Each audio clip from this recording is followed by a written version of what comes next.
Hello and welcome to the Albion Obsessed podcast. It is good to be here on a Sunday evening talking about Brighton and Hove Albion, albeit a slightly frustrating result yesterday against Wolves. But we'll get into that in just a moment. Before we do that, let's see who we've got on the show today. Welcome back, Curtis. Curtis, my friend, how are you? I'm good. I decided to finally dust myself off and make my way back. It's been a while. It's good to see you, gents. Let's drag out this game and have a good discussion. Yes, I can understand the idea of dusting one's self off. I think between me and you, Curtis, we've not been around for a while, so things are a bit stale. Yes, where's Dagan? Yes, I know the bearded American is usually donning the screen these days. However, Dagan is otherwise unavailable. Off So you're going to have being to put up positive with somewhere, us. sickly Yeah, positive. he's off where everything is rosy and shiny and everything is fan-darntastic. But we're not here to talk about Fandantastic, are we, Alex? We're here to talk about you and how you are. How are you, Alex?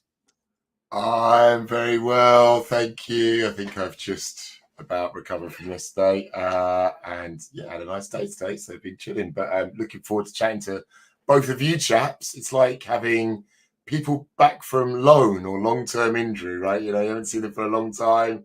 Some fresh blood, but you know, familiar. I think it's good. It's good stuff. Looking forward to it. A bit like Evan Ferguson, Yes, well, I'm looking forward to talking about him in a short while. Here is another comment from Doom saying, "I can't believe we did an Everton yesterday."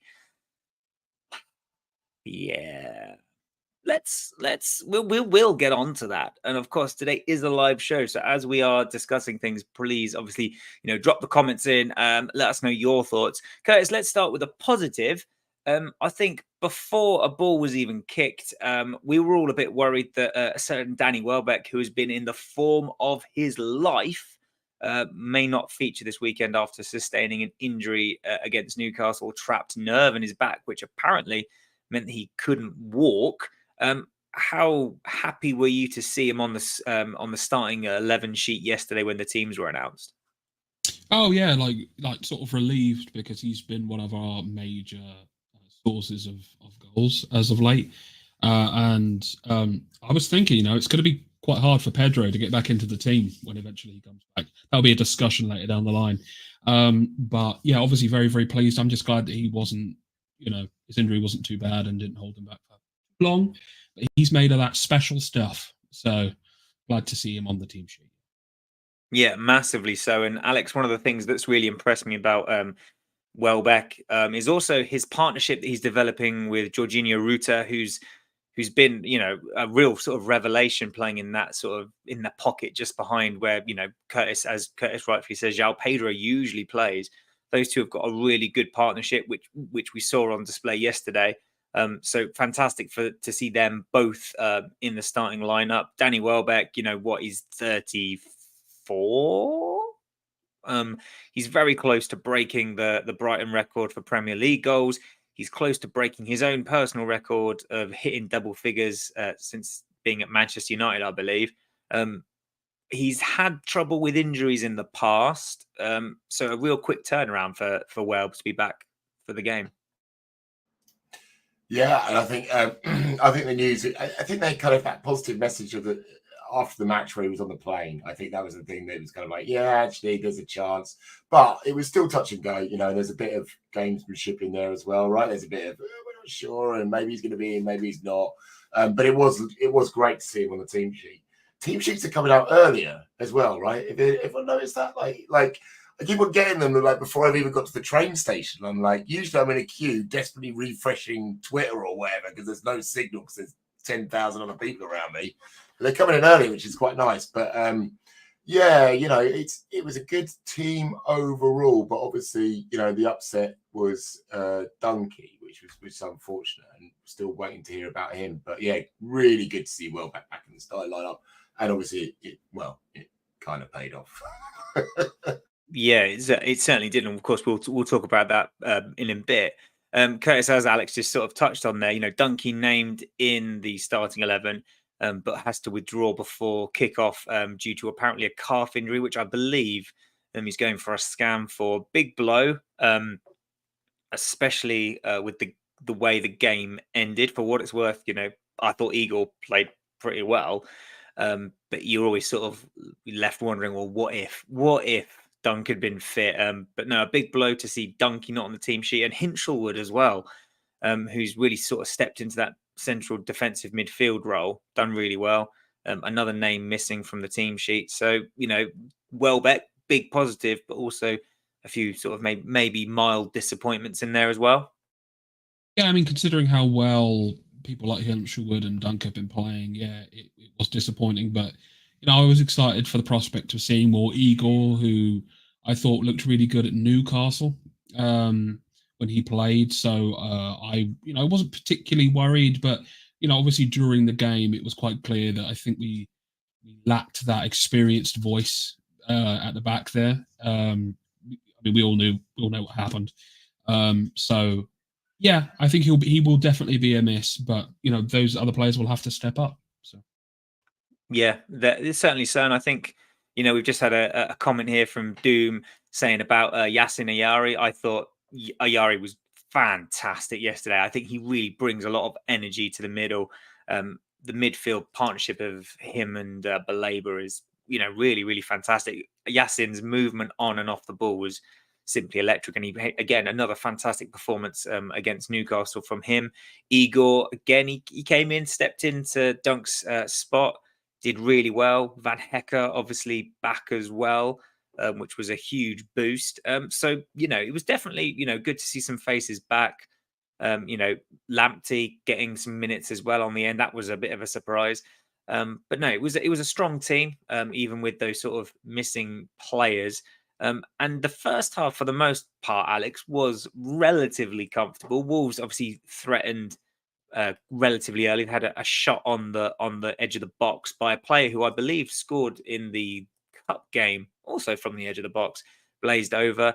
Veltman got done in a little bit by I can't remember his name, the wing back, Ait Nori. I thought he had a bit of a torrid time there. But no, a bit of an early warning shot from Wolves. But apart from that, the first half especially seemed a bit one-way traffic, if not spectacular in the final third from us. Would that be a fair assessment, would you say? I think we started slow, as always. I think that's just us. I think we start slow. I think they used, a lot of breaking up the play. There was a lot of tackles. There was a lot of kind of, those time wasting tactics coming in after 5 minutes, and that they're disrupting in the flow of our play. Took the guys a long time to get into any rhythm, but once we hit that 20 minutes towards the end, so like half an hour through, I think we were really starting to find rhythm.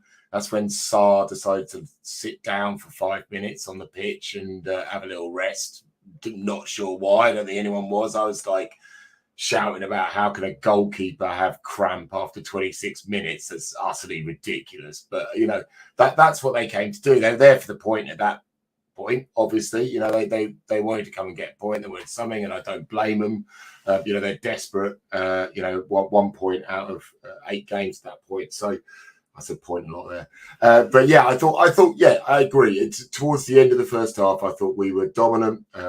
Possession wise, we were certainly starting to string stuff together. You could see Ruta, Baleba had a decent long range chance, and then Danny almost got one away as well, I think, in the first. So yeah, there was a definite signs that something was coming. And by the time, 5-10 minutes before the goal, I was like, we're going to score in a minute. It's coming. It had that feeling about it. So yeah, we were definitely getting dominant. Yeah, definitely. I think, Michael's just put it in the chat there about Purvis, Curtis. I think we've probably been, and rightfully so, quite critical of Purvis's performances. He went out injured for a large part of last season, came back, didn't look particularly ready, sort of probably got let off a little bit because he scored a wonder goal, or 2 wonder goals, as it were. But he's not really got back to what we know he can do. But yesterday seemed like a real turning point for him. Was playing some lovely interplay with Matoma down that left-hand side, putting a couple of crosses. So, as I say, we weren't creating like loads of chances on goal, but there was definitely a threat there, and crosses in to the box from wide areas seems to be a real big emphasis under Herzler. Were you impressed with Purvis's work yesterday and look back to his best? Yeah, I mean, I would say so. He seemed hungry, where sometimes in previous games he's just looked a bit bored and a bit lethargic. So I was very happy to see him we're getting the best out of him again. And like you say, the way he was like feeding into Matoma and whatnot, he seemed good. I don't have anything really bad to say about Purvis. Yeah, it was as I say, it was nice to see him back and to be speaking of him in that sort of regard that we were doing probably a season and a half ago. Instead of thinking, oh, who are we going to play at left back? Are we going to have to play Hinchelwood out there because Purvis isn't looking great? Just on the other flip side, Alex, with Kadioglu, who has sort of been brought in as a fullback. We saw him in a more advanced position yesterday. He did play a pivotal part in our first goal. But it was interesting to see how he played as a right midfielder. And I thought, and you might think differently. I thought playing him instead of a Dingra was a sort of a real quite big call, because obviously Kadioglu is fundamentally a fullback, but I thought he handled it quite well out there, especially against their very attacking fullbacks. Generally, I think he's one of those players that you can play in either of those fullback positions and on the right wing. I don't think he's, I think when you looked at how he played for Fenner, he played predominantly left and right, and then he did play in the right wing as well. And I think the Fenner fans would kind of say he just filled in wherever you put him on, and wherever you put him on, he gave a performance. So he for me, he still just hasn't found the pace quite yet. I think he's got it. I think he's definitely a quality player. He just needs minutes. He needs the time. He needs to feel the pace. He needs to get the rhythm of the team. But I thought I think it's incremental with him. You can see each game, it's just getting a little bit better each time, feeling it a bit more. And I think he'll be an absolute superstar for us by the end of the season. I think he'll be absolutely firing. But yeah, we've got those players who can fill in multiple positions, and they have to. That's your job. If you're decent in those positions, and we're short. Minty obviously has still got this issue, which is a shame. I'm hoping maybe we'll see him in the cup match in the week and get some minutes there, because I really want Minty back. And I was kind of one of the people who was saying how he had dropped off a little bit at the beginning of the season, but his last couple of performances were amazing. So yeah, I've got no qualms about playing him there. I just think generally he's got to find the pace a little bit more. But I'm absolutely sure he will. I think there's a quality player in there. Yeah, definitely. And I think it's worth saying, whenever you bring any player in from a European league, that they often find the pace of the Premier League to be quite a lot quicker than they're used to. I know people will always sort of cite European games and say, well, they've got European experience, and that is all well and good. But I think playing those one-off European games every twice a month or whatever is very different to playing those intense games week in, week out. And for what it's worth, in terms of Ferdy, I thought we looked worse when he came off the pitch, but again, that might have not been because he was brought off. That just might have been the momentum's changing. But no, I thought I liked what I saw from Ferdy yesterday. I thought he gave us a bit more defensive cover in front of Veltman, who I don't think had his best game, if I'm honest. But it's one of those games you're not always going to get the best out of your the fullback, the attacking winger, which I don't think Veltman did particularly. But as I say, Ferdy played a key part in the goal. I mean, Jose Sa, he didn't have a huge amount to do before that. He's, as you say, Alex, he sort of made a very good save against Baleba, who put in an absolute screamer. I think it was one of those shots that if that had gone in, that's a goal of the season contender right there. If not, the goal of the season. Pulled off a fine save, Kurtis, but then his distribution let him down a little bit. Ferdy pounces on the ball, feeds it to a Jorginho Ruta, who slots it into space. And who's there but young Daniel Welbeck, who scores his 6th goal in 9 games. The man is absolutely on fire at the moment, Kurtis. I mean, he's just unstoppable, and it's become one of those things. He's a bit like Thanos. He is almost inevitable now. What do you make of Danny Welbeck's fine goal scoring form? Well, it's great to see young academy prospects coming through, and I'm really, really happy. But legitimately, like I don't know what he's done. I don't know what he's done over the like international breaks, or just general time off. But he's come back and he's looked so good. But I just think that there's just so much more quality feeding into him now. Like as you say, him and Rutter are just melding together so perfectly. And Rutter's going to have a bugger ton of assists by the end of the season. I can assure of that. But to have Welbeck in great form is hugely beneficial to the team as a whole, and to see other people scoring. I mean, just Ferguson scoring again is outstanding. I'm so happy for him. Like regardless of the result of the game, that's what it was. But I just feel a lot of like happiness for Ferguson, and it's been like 11 months since his last goal or something ridiculous. So hugely needed for him and his confidence. So our attacking threat is alive and healthy, I think. Yeah, and I think you've sort of nailed my next bit on the head, Curtis, there, really, with just regards to Ferguson, because Ferguson hasn't been finding the net for the best part of a year. So a lot of that, then, I suppose, pressure gets put onto Danny Welbeck, who isn't in his youth anymore. A smidge injury prone could be something that's leveled against him. He has spent quite a few times out injured over the last few seasons, but at the same time, each season he's been with us, he's played more games, he's scored more and more goals.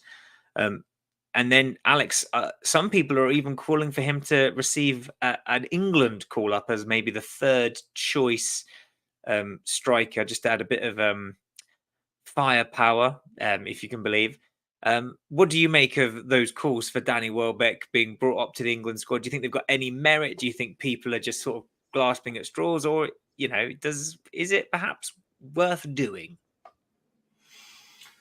So, I mean, he's already ahead of his total from last season. He's done that, 6 goals. He's 5 last season, and obviously he was injured last season. But this is an incredible start for him, and he's getting the starts. He's obviously one of the first names on the team sheet. England. Funny thing happened to me yesterday. I was like reading the tweets after the match, and someone was like, "Tommy Tuchel, are you watching this?" And I got really slightly confused for a second because I forgot that Thomas Tuchel was the England manager. I just got a brain fart when I was like, "What? Why? Why would Thomas?" But Alex, he's German. What? I know. Oh. I was like, why would he be worried about playing for England? But anyway, so is it warranted? Yeah, of course it is. You've always got to look, and also it's about the same reason why we got Danny, the same reason why we had Lallana, the same reason why we had Millie in the team. Those wise heads around who have won it and can, the wisdom and the chat and just when you see Danny, and I know we've talked a lot about Danny over the past few weeks, but I could talk for all night. I think I could just have a podcast on Danny. When you see him in the interviews as well, I always love, like, you see a player's character. He was given the armband yesterday, by the way, big shout there, and really when he went off, he gave it to JBVH, didn't he? Not Veltman. I thought Veltman would get it, but Veltman didn't get it. But given the armband yesterday, and speaks so well, so eloquently whenever he's interviewed. I just think he's a great guy to have around. And yeah, why wouldn't you want that in England camp as well? I seriously have a look at him.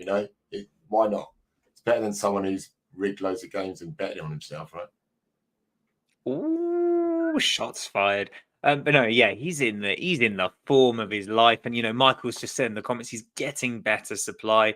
I think it's about building rapport and relationships with the people you've got in and around you. I think people often talk about those partnerships with like Dwight York and Andy Cole back in the day for Man United, and about how they knew where each other were going to be and they played off each other. And that seems to really be happening with Rutter and Welbeck at the moment. And it's like you've already said, Curtis, like, does João Pedro get back into the squad perhaps as easily as we would have said he should several weeks ago? because Welbeck's in fine form, Ruter's in fine form.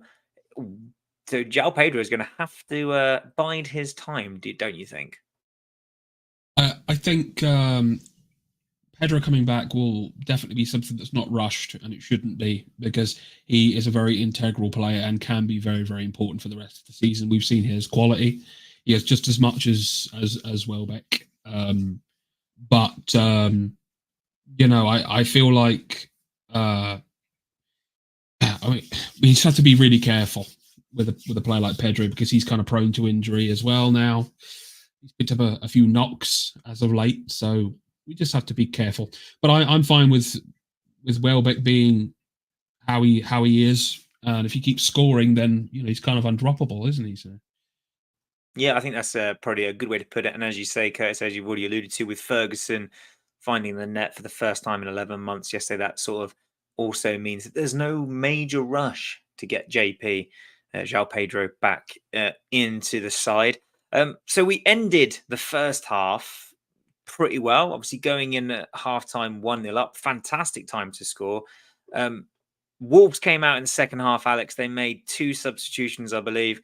They went from a back 3 to a back 4, and the change in shape really, really helped them. And we were talking off air, Alex, before we came on, about how perhaps Wolves' position in the table doesn't necessarily reflect how dangerous they can be. There were a few moments Brighton threatened in the second half. I think Welbeck had an opportunity after a mix-up at the back. I also think Kadioglu put in a beautiful cross that 3 of our players just stood and watched. But apart from those moments until the very end, second half, Wolves were very much the team in the ascendancy. Do you put that down to, Alex, us being a bit passive, or do you think Wolves were just, because they were a goal down, they just needed to come out and fight for it a bit more? Yeah, I think definitely the latter. I think, they'd obviously got in goal down, as I said. I think they were playing for the draw before. They needed to get a draw. They need those points, and they had to come out and be more aggressive. And I thought they paced it really well, to be honest. And they came out, did a good job. Kunda he's a great player. I think he's a great number 10 for them, really speedy. And, where they have beat us before, and they haven't beaten us for a while, it's always been on those counters with speedy guys going up, long balls, whatever, and down the wings, and just, scoring counter-attacking goals against us.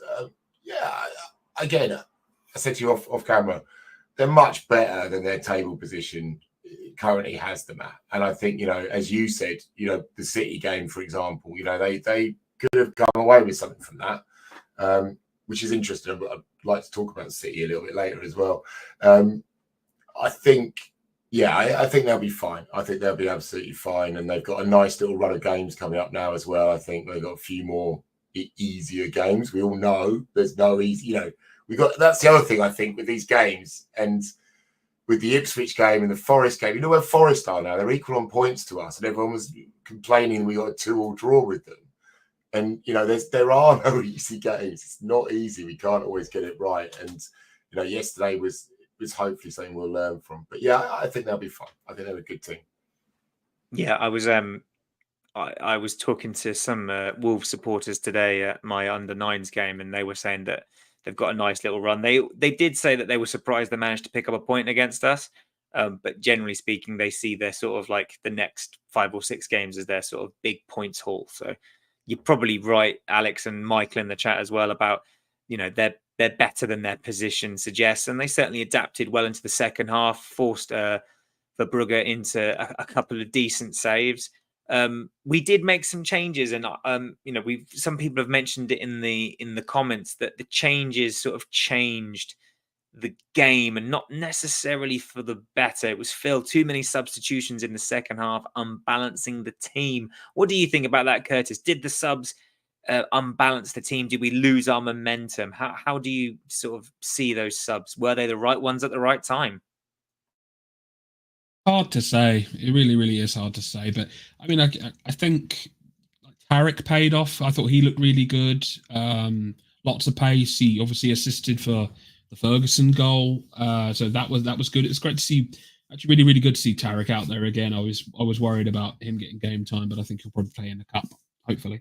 I think it was a mistake to take Belaber off, who once again was great, really, really good.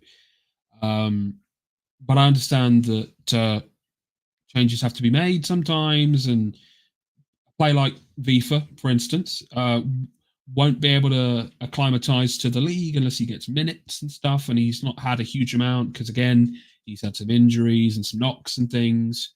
So, yeah, I mean, yes and no is the answer to that question, Tom. I suppose for me, and either of you feel free to chip in, the same in the comments as well. Tell me if I'm wrong.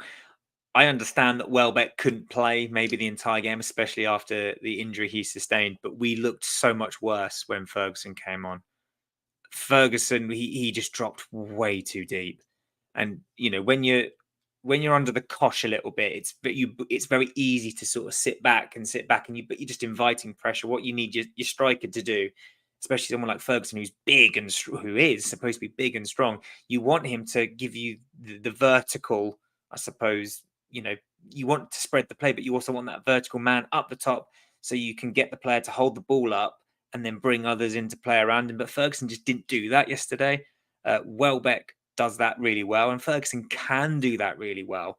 But what Ferguson was doing, and I think perhaps it showcases his lack of confidence, he was just coming way, way, way too deep. And Gruder as well, he wasn't really sort of stretching the play, which meant that when the ball was going to sort of towards halfway, it was becoming unstuck so quickly, and then Wolves are back on us again, and we're just then defending ever so much more, so much deeper than perhaps we.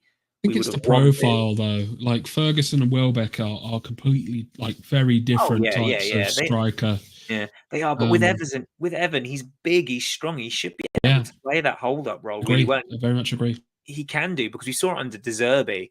He'd drop deep, you'd play it into Ferguson, then he'd ping it out wide.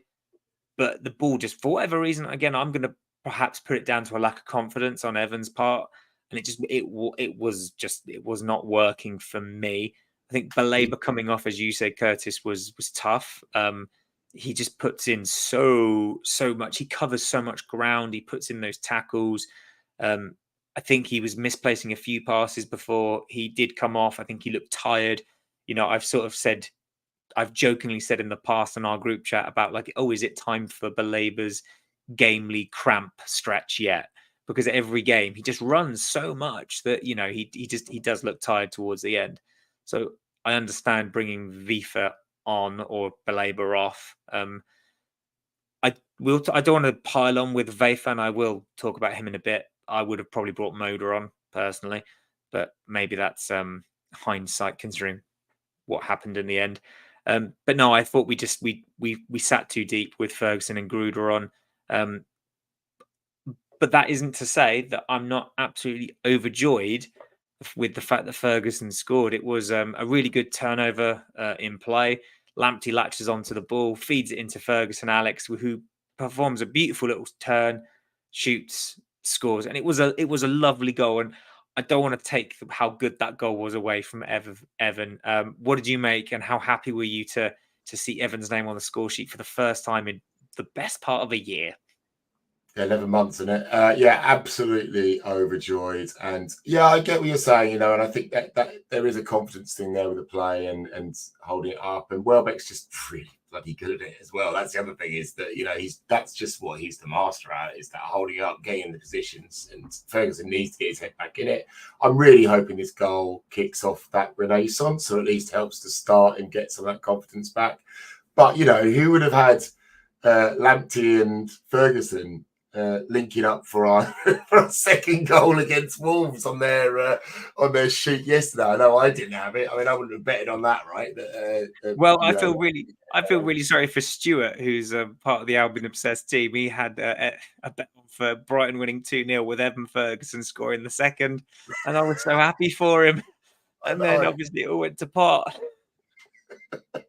But talking about confidence, I mean, that finish was peach. So not just getting a Ferguson goal, but it wasn't like he was knocking it in from 3 yards or something. That was a really nice, well-taken goal. And it'll give Lamptey some confidence as well. And that really is, for me, that's the biggest silver lining of the game. You know, I think that, you know, I'll take a point with Fergie. If Fergie does kick on from this, I'll be happy. Yeah, it's one of those where, as you say, you've got to take those silver linings, those little wins where you can. Just in regards to Lamptey, I think the last time I saw Lamptey play last season, I remember, and I think my exact comment after the game was he was a placeholder, because it genuinely felt like he was just on the pitch to make up the numbers. So to see him actually sort of like have that impact on the game was really, really positive. I think people forget that Lamptey is a really bloody good player. You know, on his day, like it can be unplayable. He's so quick, he's really intelligent, and he's still so young. And I don't know, he's like almost like a completely different player since his like big injury. But I feel like he's just he's got a lot more mature now, and he's starting to settle into this new style of play that he's got. So I'd like to see him get some more minutes. But again, there are better people in that position. So it's going to be kind of hard. But what with cup competitions and the like, I hope that he gets, you know, a good showing and he can maybe force his way back into the team. Yeah, that's really good, Curtis. And I mean, you are right. I mean, before we played Newcastle, the I think it was the club, they shared highlights of that game where Lamptey sort of burst onto the scene even, and he just made Newcastle look like League One, maybe not League One, but you know what I mean? Like, he was just so good in that Newcastle game back in 2020 or 2019, whichever year it was. He was just excellent. And I will remember watching that highlights package before the last week's Newcastle game and thinking, blimey, he was really good, wasn't he? I know everyone always talks about lockdown Lamptey, but he really was sensational, genuinely sensational. And I think there was a rumor that Bayern Munich were sniffing around him.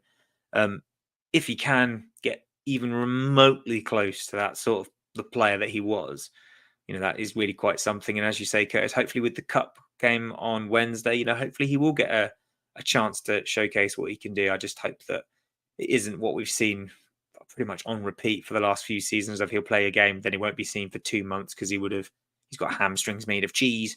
You know, we're 2-0 up, 88 minutes. You'd pretty much put your mortgage that Brighton are gonna see it out and maybe do a win, especially against bottom of the table Wolves. Didn't quite work out that way. Brighton absolutely make an absolute hash of everything, don't they? And talking of making a hash out of things, there was corner off. I think Wolves had a string of corners and we just did not clear them. We just did not clear them. And then they get a goal from a corner that we just did not deal with. And that was just horrendously frustrating. I mean, Alex, when the ball hit that net, it's 2-1 in the late 80-something minute. You know, did you feel then that it was squeaky bum time and that we might let this one slip? Or were you at the time still relatively confident that we might be able to see it out? It's difficult, isn't it, with hindsight? A third of their fans had left at that point. Got at 2-0, and it was pretty quiet, and the ball just went straight back up, and it was one of those corners where you're like, oh, for Christ's sake, you know, it's like ping-ponging around the box. No one really dealt with it, and you're like, if Dunk was there, would it be the same outcome? And actually, for both goals, I'll probably say, if Dunk was there, would it be the same outcome? I'm not going to say he's going to save it, but you know, when you look at we were talking about it against Newcastle last week, the amount of interceptions and blocks that Dunk made against Newcastle, you just kind of think, actually, if he'd been there with the heads being steadier, anyway, yeah, rubbish corner to concede, not dealt with. You know, we should have dealt with that very well. They come straight back up, and you start to worry. You know, we've all been here. I've been a Brighton fan for a long time. I've been at these matches a lot of these matches where we've been in a commanding position, and you know, and especially with teams you know, around us or below us, it's always a bit more difficult. I didn't think they were going to do it, of course, because it was such little time, and we'd done so well against Newcastle the week before, defending that 1-goal lead. I was like, well, we'll just stack it. We'll just stack it back. We'll sit there. We'll soak it up. We did it last week. We can do it again. It's decent players on the pitch. There's no need to panic. And then obviously, it didn't quite work out that way. No, it didn't. Just before we get on to the thing that is obviously the main talking point, I suppose, of Brighton Twitter, at least anyway, is that you make a really good point there, Alex, about the lack of dunk, especially, and obviously with Welbeck not on the pitch, there's not a huge amount of leaders out there. Again, you say maybe Veltman, he's got the experience, but apart from that, it's it's a very young team out there. And you just felt like if he was fit, maybe a Milner would have just been perfect at that moment, just to sort of calm everyone down and just be like, just put your foot through it, get it out the box, do what we need to do. But unfortunately, because of the injuries to Dunk, Milner, and obviously nursing Welbeck's back, you've got to do what you've got to do at the end of the day. It was a tough one to take, conceding that late. But even then, you sort of think that with 2 minutes left, Brighton can see this out. They can do that. And then I think it was Gruder makes a really good tackle. And we are in a position where we have got 4 players up the pitch against their 1 defender and their goalkeeper. So let's call it a 4-on-1 or a 4-on-2 if you prefer. Now, I have issue with it being a 4-on-1, which we'll talk about in a moment. But let's get the main thing out of the way, the one thing that everyone's talking about, and that is the fact that Mats Wieffer is on the ball, Curtis, in a 4-on-1 attacking situation with 2 minutes left to go. He's got 3 other Brighton players he can pass to, and he decides to pass to the Wolves player. Wolves then counterattack and score. So let's talk about the first thing, which is Mats Wieffer's pass. Do we have to? Yes. Let's. I mean, before this game started, I always worry about Brighton versus bottom of the table teams. It's quote Alanis Morissette. It's a traffic jam when you're already late, and so on and so forth. Isn't it ironic and all that stuff? But I was worried about this game, and I thought if we didn't get it right, that this could be a banana skin for us, and it seemingly was. But you know what? Obviously not a great pass from Wieffer, but I think it's also the case of he hasn't had a huge amount of minutes for us, to be brutally honest with you. And yes, he should be getting passes like that, correct. But also, you could argue that why wasn't there other people to collect that ball as it was coming backwards? He can't be the only one blamed for that play. But I feel like everyone loves to just dig out an individual, and then people have to shut off their comments, disable it because they get death threats over a pass and a goal. It's bloody ridiculous. And I'm sure he feels terrible about it. He's a human being, and he realised, I imagine at that very point, that he made a huge mistake. Was I pissed off about it? Absolutely. Absolutely. Am I still annoyed about it? Yes. Very much so. But I'm an adult. We just have to move on from it. Simple as that.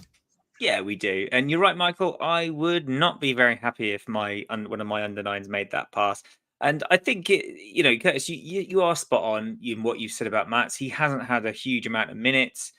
I have publicly said before that I worried after the QPR preseason game that Mats Wieffer didn't look up to speed with the English game. And as you say, Curtis, how is he going to get up to speed if he doesn't play games? So it's a vicious cycle, I suppose. But I'd like to think a professional footballer. And again, this is going to sound like maybe some I don't mean it to sound like, but it's like that positive sort of assumption that Dutch players, they come from the Dutch league. Dutch players are perhaps wrongly, but they're assumed that they're very good at passing, and you think it's a relatively easy pass to make, and it's just It might be one of those things. where it's like so easy. The pass is Mm. like so easy that he thinks there's no way Yeah. I can't pass this to whoever he was trying to pass it to. And obviously, we know what happened from there. So Yeah, but you are right, Curtis, because it's not all on Matt. But before we get on to that, let's Alex say his piece. Sorry, yeah, I'm busted to talk about this. I had a look at this earlier today, and the whole passage of play is really interesting. So, first of all, Ayari is pressing the keeper, and we've just conceded, and it's the 90th minute, the 93rd minute or something. Ayari is pressing their keeper. So Ayari's that far up the pitch, and he's got Gruder behind him and Ferguson. And those three players you can see, and Cisso's on the left. He's just coming up as well to join the action. Now, Gruder makes the tackle, as you said, and Wieffer's coming up. He sees the ball, and off they gallop. You would, right? I think if you saw that situation as a player on the pitch, right, you would. Whether or not they should have been in that situation is a different matter. And whether or not Ayari should have been pressing that forward is a different matter. Now, here's the other thing that happened, which I watched back, is Stupinan is also charging forward at that point.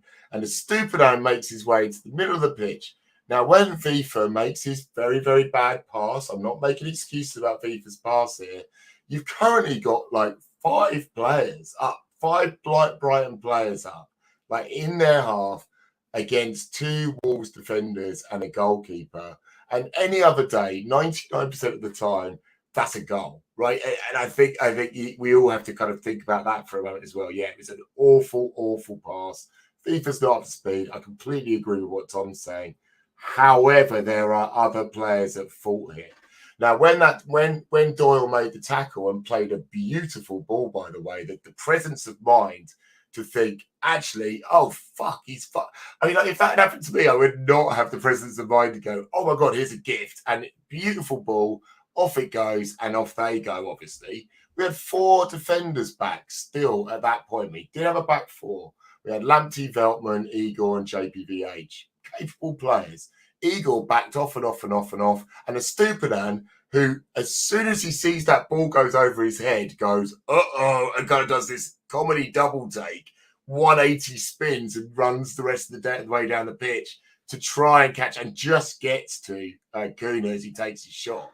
I think there's other players at fault here. And I think Herzler's comment about professionalism, and it's not about Wieffer. I mean, I don't think that's what he meant. I think what he meant was the gamesmanship, and I think again, this is where if we'd had those older heads on the pitch at that point, then maybe we wouldn't have had that many players forward at that point in the game. And I'm not going to blame anyone individually, but there was take it to the corner. Don't. Just don't fuck about, right? Just take it to the corner, and but if which is wherever we'd be top of the league. But I just think he's not the only one to blame. You're spot on, Alex, and that was literally the point I was about to make, and you put it so eloquently. No, not at all, because you put it so nicely. I mean, that was number 1 in the catalogue of errors, the pass. But as you say, it's the 82nd, 83rd minute. You've just conceded. You don't need that many players pushing forward. And it's, as you say, for me, I'm exactly the same. It was Purvis for me. What is Purvis pushing that high up the pitch for? It's the game management. And Brighton have been guilty of this in the past as well. It's game management when you're sort of up by a solitary goal. It's about making those choices. And we've seen it in the past where we've been playing it in and around our own box. We've given the ball away and conceded. This is like the polar opposite of that. We've got 5 players against 2 defenders. You don't need to do that in the 82nd minute. Maybe if it's 1-1 or 2-2 and you're searching for a last minute goal to win the game, that's different. But at 2-1 up, you don't need to do that. So for me, it was the initial frustration, as you say, was very much on the pass because it was a simple pass to make.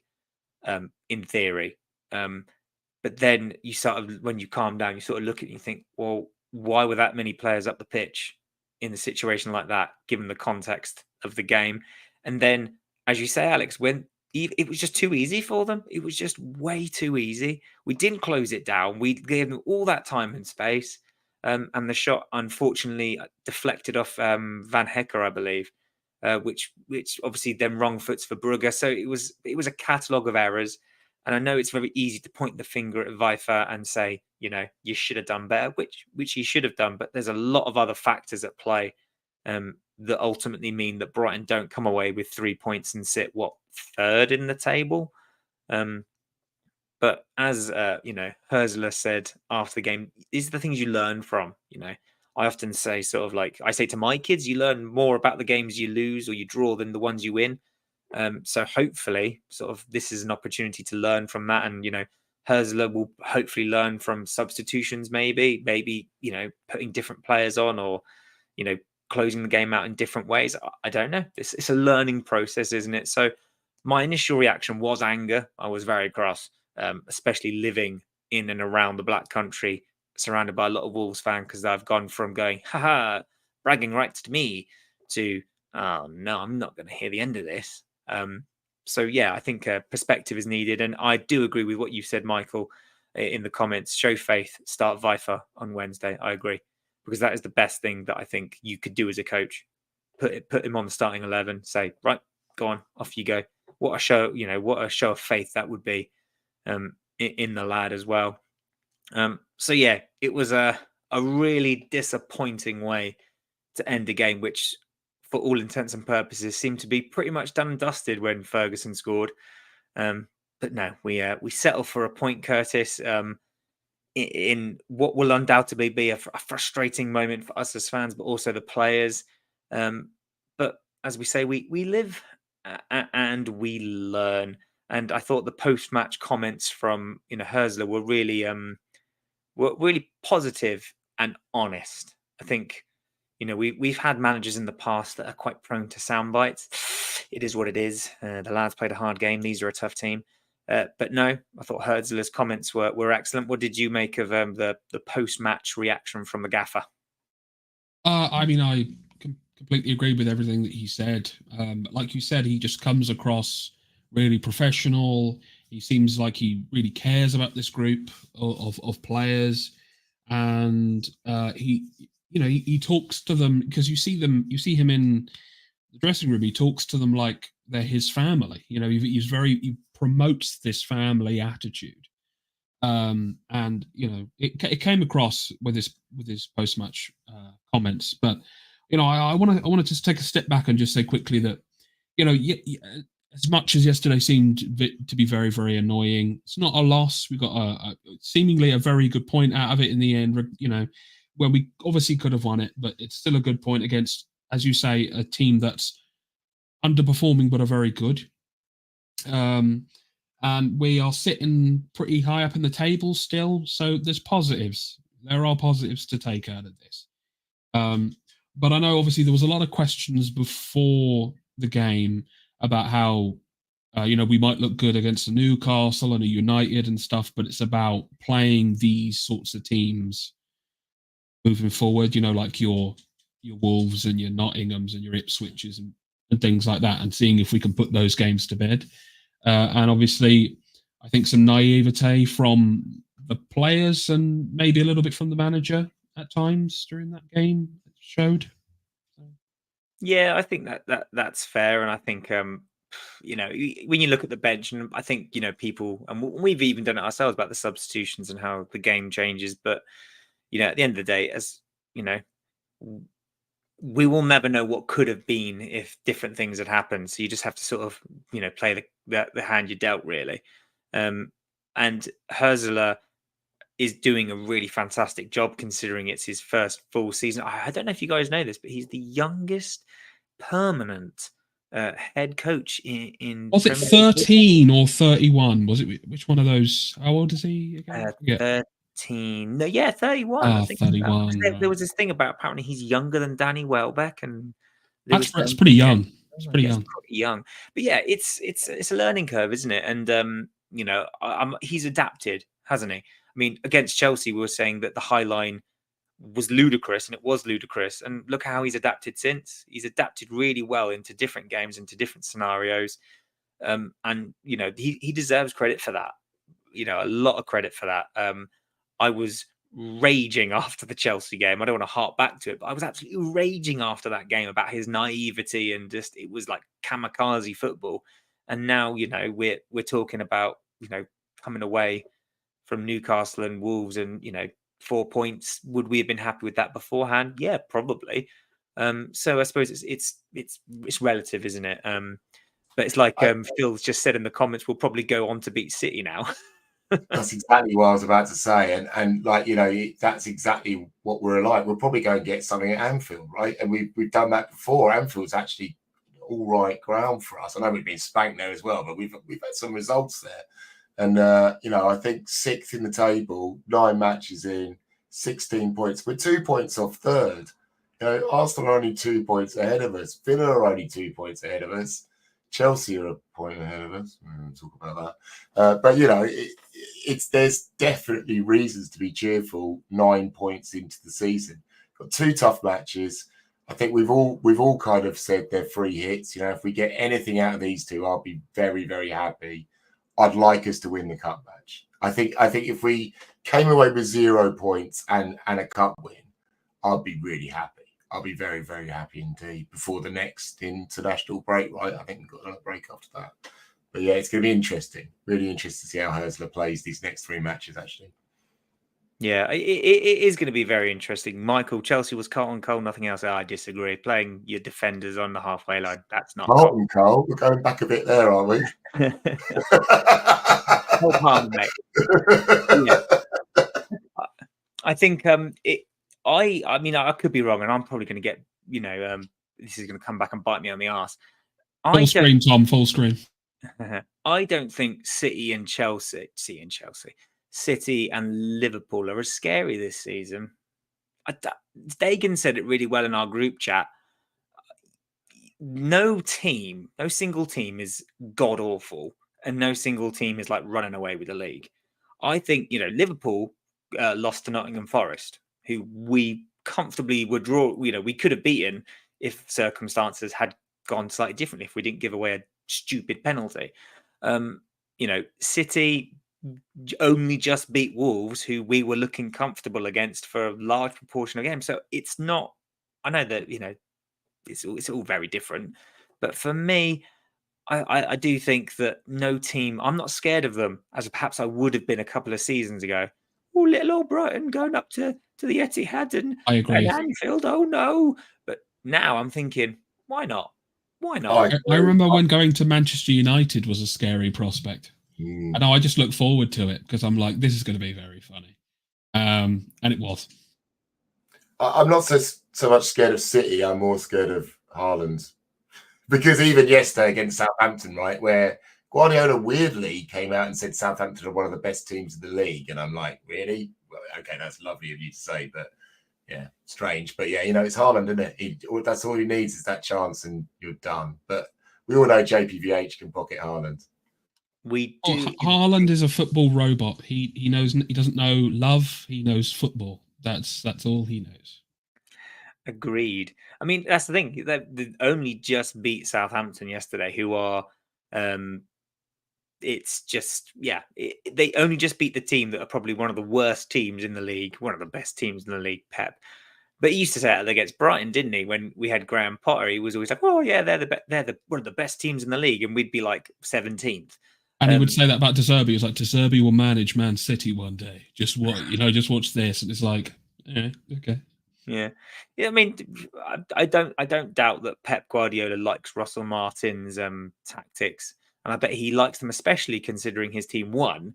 But you know, if they've just limped to a win over Southampton, I say limped as if I watched the game and they were under the cosh. I don't know, but you know, they've only just beaten Southampton. They narrowly beat Wolves.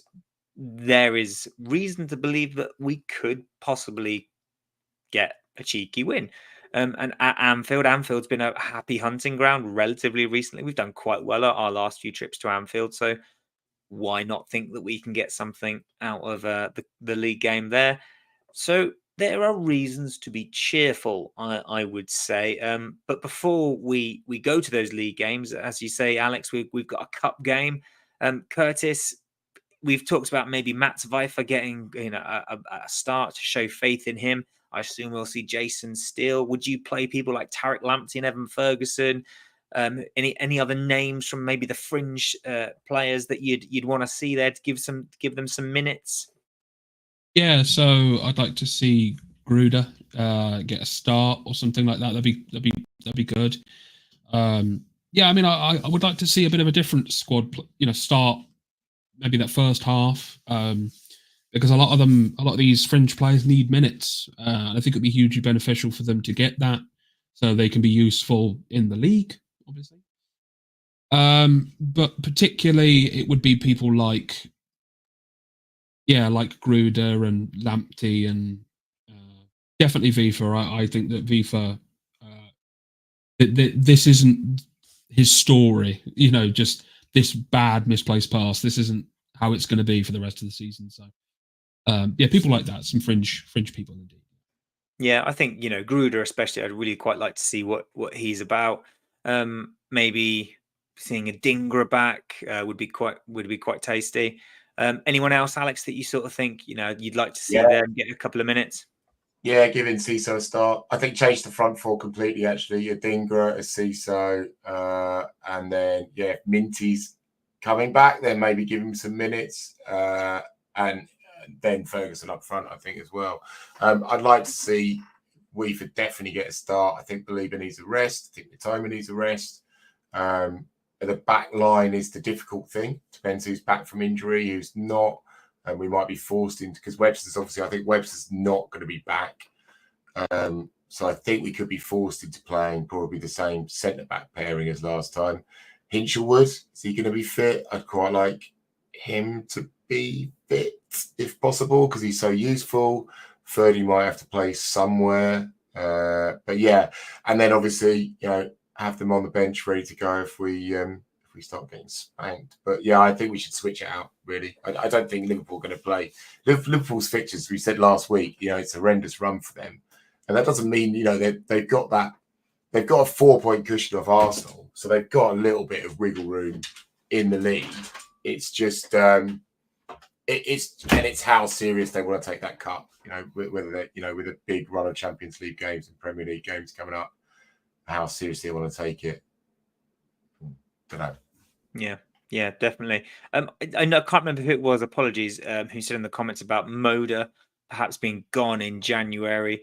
I think he quite well possibly will be, with O'Reilly coming back and obviously Gomez coming in January as well. I'd probably still start Moda in the midfield if it were me. Just gives Baleba and Yassin a chance to sort of breathe, I suppose. And Michael just put in the comments about Solly March. Michael, I can't remember the last time I heard an update about Solly March. I know he played in a youth game recently. Yeah. I think it was like the first half, or he played like 40 minutes or something like that. And I watched the game and he looked okay. He had a couple of goal scoring opportunities and whatnot, but obviously they're managing his minutes really well. Yeah, and I think that's really important. I mean, maybe he'll make the bench. I mean, that would be a huge thing to see Solly sort of coming back. And of course, cup games are sort of the best place to give him those minutes where it's low intensity, low pressure, perhaps. But no, it'd be nice to see an update on Solly, because I think I saw something, a rumbling that he might be back in contention in November. But who knows? And with I remember once when they said that Tariq Lamptey would only be out for about 2 weeks, and he wasn't seen for about 18 months. So who knows? Because our doctors at the time used sledgehammers for tools to help our players get better. Yes, it probably did. What about O'Reilly though? Because he's training again, isn't he, on grass? So is that a potential for the cup? Do we think, or is that going to be later on? I don't know. I probably wouldn't risk him. I mean, not another cup match. No, sorry, I forgot. He'll be traumatized from the Crawley game. I mean, like late November, I would imagine for him. With O'Reilly as well. I mean, I know. I remember at the time everyone was slating Hurzeler for playing him. He'd literally signed the day before, and it was like, right, chuck you in again in a cup match. But yeah, so no, I'd give O'Reilly the benefit of the doubt. Let him have a little bit more rest before he comes back and fights those cloggers up from Liverpool. Yeah. November's only a week away. It certainly is, Michael. Yes, I can't believe it's almost the end. Well, it is the end of October. Where's that time gone? With so many wingers in the team, who will you choose, lads? Right, that's a good question. Okay, then, boys. You've got all of other wingers. They're all suddenly miraculously fit. Minte, Solly, Gruder, who likes to play out on the left, Adingra, Matoma. Who do you play in a front three or front four, however you prefer to look at it? I'll let you go first, Alex. With everyone fit, I mean, if Solly was firing, then Solly on the right. But I think I really like Minty, Matoma, Minty, Rutter, Welbeck. I love it. I think that's the best attacking four we've got at the moment. And, you know, let's see how JP does when he gets back, which is controversial probably, I think. But I think I love Jorginho. I love him. I've wanted a player like that in the team. Physical, like the technicality. You know, Chloe's in love with him. I think I'm in love with him as well. Yeah, he's one of those players that he's signed, and I've warmed to him very, very quickly. Real big fan of him. So yeah, I think that's a good shout. How about you, Curtis? Who would your front four be? I hate to be terribly boring, but I agree with Alex. I like an on form Mitoma and Minter is fantastic, and I agree. Like Rutter, I was in the same boat as you, Tom. When we signed him, I was like 40 plus million. Oh god, that's a lot for this Leeds player. But yeah, he's been so good. And yeah, that would be it for me. Yeah, definitely. Yeah, I think I'm going to be really boring and say I think the same. I don't think Solly March is going to come back and be anywhere near the same player he was. And I think that's really, really sad. I love Solly March. I think he's a phenomenal player. And he was doing so well before he got injured, which is absolutely gutting. But I just don't think he's going to come back and be the same player. And I really, really hope I'm wrong. Injuries like that just change you. They change you. You can. And obviously, we've seen what that's done to young Tarek Lamptey. I know they're different injuries, but we've seen what a big change that's had on him. I hope he does, and I hope I'm wrong. And I never hope I'm wrong, but I hope I'm wrong. Now, Rodders has just put in there about João Pedro. Yeah, I think on paper, João Pedro is probably the man you'd want, and he is the future. And I think Dagan would certainly sit here and tell you that he is the MVP of the team. But I think that at the moment in time, the combination of Welbeck and Rutter is probably what pips it for me. When João Pedro is inevitably back and he starts sort of scoring goals, I'll probably flip-flop and say, oh, yeah, João Pedro is the best who did to start. So it's at the moment, it's just the combination between those two that's just edging it for me at the minute. But on paper, yeah, I can totally see João Pedro. It's the competition is healthy though. That's the thing. Exactly. Just having that is really healthy. And you know, every game we come out this season as well, you look at the subs bench, you just think how nice that is to have a subs bench where you go, yeah, I wouldn't mind seeing any of them. That's fine. None of them are stinkers on there. So yeah, it's good. Yeah, it's refreshing definitely to look at that bench and think, oh, there are game changers there. Like we need an instant impact. This person can do that. So 100%, and I think that's the best way to see a bench is your game changers, not your subs. Or I think there's this idea of like having your finishers. So no, it's I think that competition is really important, and I think that I always hark back to Matty Ryan when he didn't have that competition in goal. He would just would just drop clanger after clanger after clanger, and there would just be no one there because no one was on the same sort of level. So competition is always healthy for the squad. Hopefully having that competition in all those different positions will help each of them elevate their new game. And, hopefully we'll see, Ferguson back firing fit, João Pedro back, and then it'll be a head scratcher on who gets the minutes and where they get them, because we've got all these amazing forwards, who can change games. I mean, can you imagine my brother yesterday when Ferguson scored, he went, guess he doesn't need to go on loan to Barrow then. He's right. No, maybe not Barrow. Maybe the Leeds United. Yeah, I was one person that said maybe a loan would do his confidence good. Yeah, no, I still stand by that. That might be well, but if he starts scoring, every other game, then gets his confidence back, then that's good for him. But no, I think the future is bright. See what I did there? No, so the competition's good for the team, and I'm sure Herzler will have all these lads because it's still so early on in his tenure as well.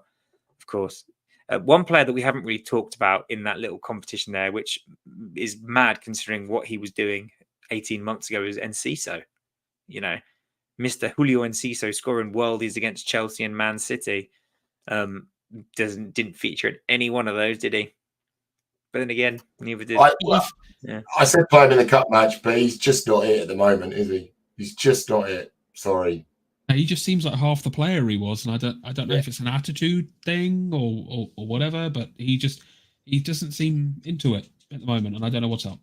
Yeah. He's not no, and let's again, you say as you say, Alex. Let's give him some game time in the cup. And let's sort of like reignite that player because we know what he can do. We know what all these lads can do, and let's hope that they can showcase that. But hey ho, before we sign off, lads, I forgot to actually mention Wolves game, man of the match. So before we sign off, lads, can we just get a quick man of the match for the Wolves game? I think we've got so intertwined in other things there that we skipped out. Alex, who was your player of the match against Wolves? Oh my god, I didn't actually pick one. I completely forgot. Oh gosh, I'm going to give it to Danny, I suppose, just because it's Danny. But yeah, it's either him or Ev, just because I don't think he did anything to be man of the match apart from score, but he did score. But yeah, Danny. I mean, yeah, come on, let's give it to him. Goals win games. Well, not yesterday they didn't, but anyway, yeah. Curtis, how about you? God. If I had to give one, which I do because you've asked me, it's between Danny Welbeck and, of course it is, but Danny Welbeck or Rutter, just because I think Rutter got himself into some good positions yesterday, and I thought he was just really good. We'll give it Welbeck just because he scored. Yeah, I do like Rutter. Now Billy Gilmore's gone. I need someone else to fall in love with. Now be Scottish. All right, be Scottish. I'm not going to give mine to Welbeck. Sorry, lads. I'm not going to complete the hat. I'm going to give mine to young Yassine because I thought he was really good yesterday. His energy is it's so fantastic. And Milton's just put in the comments about O'Reilly when fit for Ayari, and I think Yassine Ayari's done enough to sort of still be in that conversation. I'm not saying that he's a guaranteed starter, but I think he's done enough and he's shown enough for Herzler to sort of not jump into that decision. Maybe at the start of the season or when O'Reilly first signed, it was a Yassin back on the bench, my boy. But now I think he's done enough to maybe make Herzler go, well, who is going to play next to Baleba? Because we all know Baleba's going to start. So yeah, I think Yassin's a good little player. He was fantastic against Newcastle. He was fantastic yesterday as well. So yeah, big fan of the lad, and I thought he did really well. Scored that beauty of a goal for Sweden as well. So if you've not seen that, go check out Yassin's goal for Sweden. Absolutely delightful. So yeah, that was my player of the match. But no, thank you very much, Kurtis and Alex, for joining me this evening to relive that fiasco at the end. Thank you as well, everyone who's joined in on the chat and posted their comments. It's been a fantastic. It's been fantastic to be back. I haven't done one of these for what seems like a very long time. So I hope you have enjoyed your time with us, viewers. Don't forget to like, share, and subscribe for more content if you haven't done so already. But don't worry, Dagan will be back soon. So will Joe, and all the gang will be back together before you know it. But no, so you don't have to put up with us anymore, don't we? Yeah, we'll be good. It's because I tell you for why. Before we sign off, the reason I haven't been on it for ages is because these lads keep doing it on a Monday night when I'm training with my boys, my under-9 team. So when I'm off there training them, these guys are like, quick, let's do a podcast. So that's why It's all a conspiracy, Tom. You're right. It's all a massive conspiracy for Joe and Dagan to take over. I think you're lying. I think you're day drinking again, Thomas, aren't you? That's what it is. Well, it has been a rough half term. I'm not going to lie. The under nines. My under nines are great. They won 7-0 today. I was absolutely over the moon with that. So yeah, so that was just a nice little thing to sign off with. But no, thank you very much, guys, for joining us. We hope to see you again next time, wherever you may be, whenever you may be. Take care, and we'll see you next time.